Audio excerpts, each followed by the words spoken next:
Une notion en 2 minutes. Les avantages comparatifs, c'est quoi? Un avantage comparatif fait référence à une théorie économique démontrant que dans un contexte de libre-échange, un pays a toujours intérêt à se spécialiser dans la production dans laquelle son avantage est le plus grand ou dans la production où son désavantage est le plus faible. Cette théorie économique, elle émane de David Ricardo et plus précisément de son œuvre Principes de l'économie politique et de l'impôt, publiée en 1817.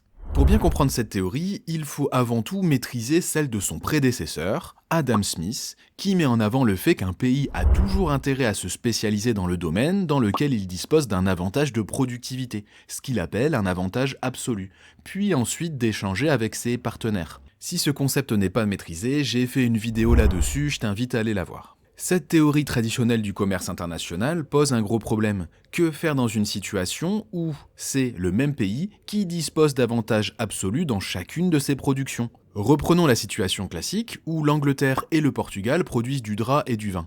Dans la situation d'Adam Smith, avec les avantages absolus, l'Angleterre dispose d'un avantage absolu dans le drap et le Portugal dispose d'un avantage absolu dans le vin. Dans ce cas-là, il n'y a pas de problème. Chacun des pays va pouvoir se spécialiser en fonction de ses avantages absolus. Mais que faire si c'est le Portugal qui dispose d'un avantage absolu à la fois dans le vin, mais aussi dans le drap? Le bon sens ou l'intuition aurait tendance à nous dire que dans ce cas-là, l'autarcie est justifiée, le protectionnisme est justifié, autant que chacun produise dans son coin. Eh bien, Ricardo va nous dire que non. Même dans cette situation, les pays ont intérêt à se spécialiser. Et on va le prouver maintenant. Dans cet exemple, il faut à l'Angleterre 20 heures pour produire 1 litre de vin et 15 heures pour produire 1 mètre de drap. Il faut au Portugal 5 heures pour produire 1 litre de vin et 10 heures pour produire 1 mètre de drap.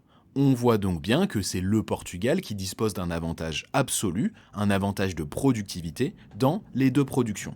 En autarcie, il faut donc 35 heures de travail pour produire 1 mètre de drap et 1 litre de vin à l'Angleterre. Pour le Portugal, il faut 15 heures de travail pour produire 1 mètre de drap et 1 litre de vin. Dans cette situation hypothétique, en 50 heures de travail, les deux pays ont donc produit 2 mètres de drap et 2 litres de vin.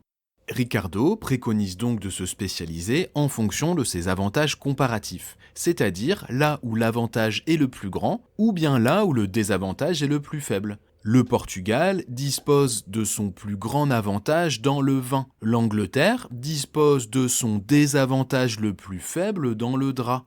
Donc l'Angleterre doit se spécialiser dans le drap et le Portugal dans le vin. Que se passe-t-il dans ce cas-là? En 35 heures de travail, l'Angleterre peut produire 2,33 mètres de drap. En 15 heures de travail, le Portugal peut produire 3 litres de vin. Donc, avec les mêmes quantités d'heures de travail, avec les mêmes ressources productives, en 50 heures de travail, les deux pays ont produit 2,33 mètres de drap et 3 litres de vin. Ce qui est donc une situation préférable à la situation où les pays produisaient en autarcie. Donc selon Ricardo, l'ouverture au commerce international est toujours avantageuse, même pour les nations les moins compétitives. Si les pays se spécialisent en fonction de leurs avantages comparatifs, la production globale augmentera, c'est-à-dire la croissance économique et l'augmentation du niveau de vie. Cette théorie, contre-intuitive, n'a pas de réfutation formelle, ce qui en fait une théorie centrale dans l'enseignement de l'économie internationale, et ce qui en fait même le dogme officiel de l'OMC, l'Organisation mondiale du commerce. Bon, désolé, pour une fois, j'ai pas réussi à faire ça en 2 minutes, c'est un concept qui nécessite un peu plus d'explications, j'espère que t'as bien compris.